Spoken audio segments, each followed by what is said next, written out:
हम हैं red network, हम करते हैं जन की बात। नमस्कार, रेड नेटवर्क में आपका बहुत स्वागत है। मैं हूं योगेश चक्रवर्ती। रेड नेटवर्क के सियासी किस्से में आज बात कांग्रेस अध्यक्ष राहुल गांधी की। हम बताएंगे विपक्षी दलों को क्यों कांग्रेस अध्यक्ष राहुल गांधी में रब दिखने लगा है। कांग्रेस अध्यक्ष राहुल गांधी को सियासत का बाजीगर कहा जाने लगा है। उनका नेतृत्व अब स्वीकार किया जाने लगा है।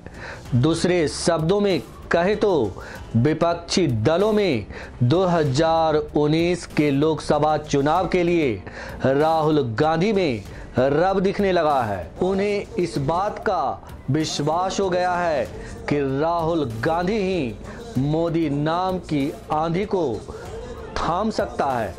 यही वजह है कि तमिलनाडु में एमके स्टालिन ने राहुल गांधी को प्रधानमंत्री पद का उम्मीदवार तक बता डाला। सिर्फ तृणमूल कांग्रेस, समाजवादी पार्टी, बहुजन समाज पार्टी की ओर से सहमति की बात अभी तक नहीं आई है, लेकिन कहना गलत नहीं होगा कि राहुल गांधी के नाम पर विपक्ष में ज्यादा दुविधा बची नहीं है। पिछले दिनों विधानसभा चुनाव के आए नतीजों ने मानो सब कुछ बदल दिया हो। लोगों की सोच बदल गई है। लेकिन क्या राहुल गांधी पहले ऐसे नहीं थे? फिर ऐसा क्या हुआ कि राहुल गांधी विधानसभा चुनाव नतीजों के बाद विपक्षी दलों के लाडले बन गए?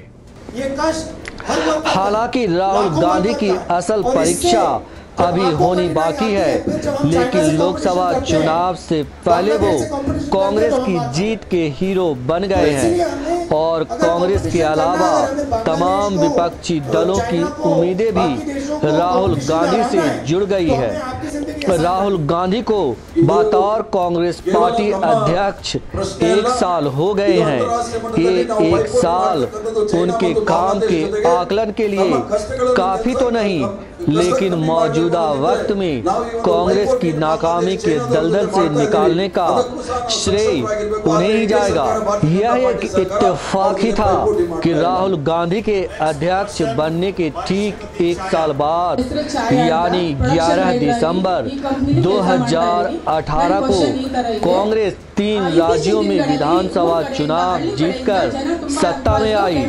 उन्होंने जब अपनी मां सोनिया गांधी से पार्टी की कमान अपने हाथों में ली, तब महज 4 राज्यों कर्नाटक, पंजाब, मिजोरम और पुडुचेरी में कांग्रेस की सरकार थी। इस वक्त राहुल गांधी के सामने तमाम चुनौतियां थी। लगातार हार से कांग्रेस संगठन हताश था। यही नहीं, बीजेपी और मोदी लहर ने उनकी चुनौतियों को और बढ़ा दिया था। लेकिन राहुल गांधी ने अपना धैर्य नहीं खोया और धीरे धीरे ही सही अपने काम को अंजाम तक पहुंचाते रहे। इसके अलावा राहुल गांधी ने सॉफ्ट हिंदुत्व को अपना हथियार बनाया। लगातार कई मंदिरों के दर्शन किए, लोगों में अपनी छवि बेहतर करने की तमाम कोशिशें की।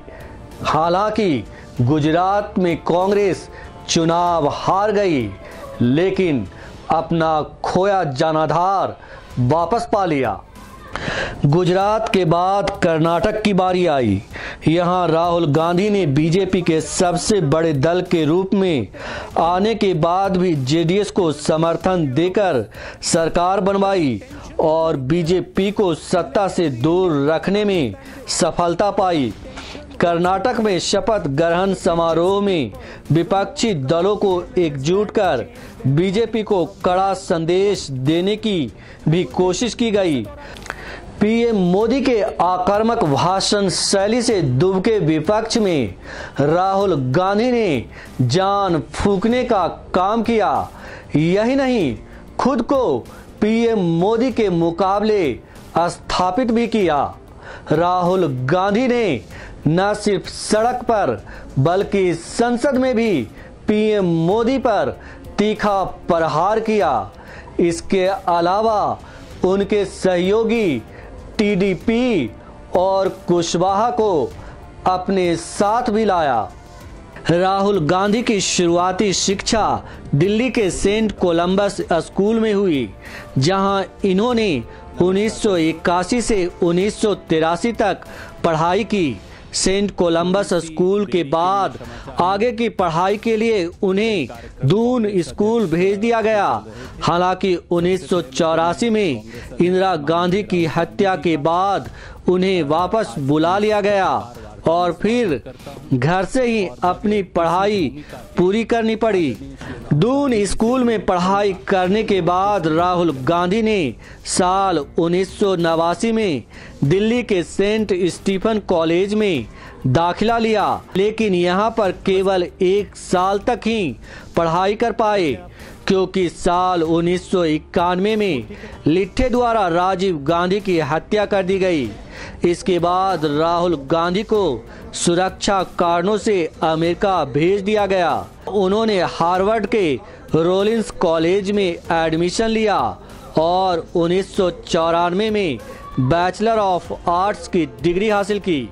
रोलिंस में पढ़ाई के दौरान उनकी पहचान छुपाई गई थी और वहां वे द रॉयल विंची के नाम से जाने जाते थे। उनकी वास्तविकता सिर्फ यूनिवर्सिटी ऑफिसर्स और सुरक्षा एजेंसी को ही पता थी। रोलिंस से ग्रेजुएशन कंप्लीट करने के बाद राहुल कैम्ब्रिज चले गए। यहाँ भी उनकी असली पहचान जाहिर नहीं की गई। इसके बाद राहुल गांधी साल 2002 में मुंबई की technology service firm backup service private limited के निदेशक मंडल में शामिल हुए। साल 2003 में राहुल गांधी कई बार अपनी मां सोनिया गांधी के साथ राजनीतिक बैठकों में दिखाई दिए। तब राहुल गांधी के राजनीति में आने की अटकलें लगाई जाने लगी, लेकिन उस वक्त राहुल ने अटकलों को खारिज कर दिया था। साल 2004 में लोकसभा चुनाव के वक्त राहुल गांधी ने मार्च 2004 में राजनीति में आने की घोषणा की। 2004 के चुनाव के पहले तक उत्तर प्रदेश की 80 लोकसभा सीटों में कांग्रेस के पास केवल 10 सीटें थी। ऐसे में उम्मीद की गई कि इससे कांग्रेस की स्थिति बेहतर होगी, लेकिन ऐसा कुछ नहीं हुआ। चुनाव में कांग्रेस को 145 सीट मिली। हालांकि दूसरे दलों के कांग्रेस ने सरकार बनवाई। साल 2006 तक राहुल गांधी ने कांग्रेस में कोई पद नहीं लिया। साल 2007 में राहुल गांधी को अखिल भारतीय कांग्रेस कार्य समिति का महासचिव नियुक्त किया गया।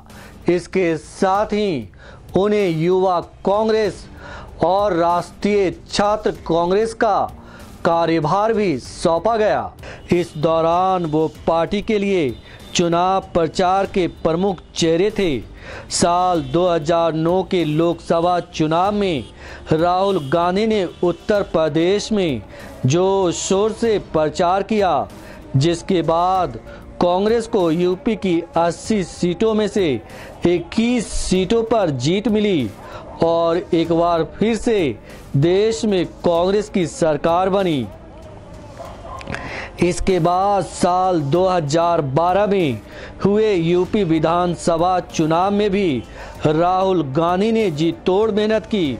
उन्होंने 2 महीने में करीब 200 रैलियां की, लेकिन इस बार कांग्रेस को खास सफलता हाथ नहीं लगी और उसे सिर्फ 28 सीट नसीब हुई। इसके बाद 19 जनवरी 2013 को राहुल गांधी को कांग्रेस का उपाध्यक्ष बनाया गया। साल 2014 के लोकसभा चुनाव के दौरान राहुल गांधी को अमेठी में कड़ी टक्कर मिली। इस बार उनके सामने स्मृति ईरानी और आम आदमी पार्टी के कुमार विश्वास थे। वजह से जीत का अंतर कम हो गया। इस चुनाव में मोदी लहर की वजह से कांग्रेस को बुरी हार का सामना करना पड़ा। उसे महज 44 सीटें ही मिली। लेकिन इससे पहले 2009 के लोकसभा चुनाव में कांग्रेस पार्टी 206 सीटों पर जीत हासिल की थी।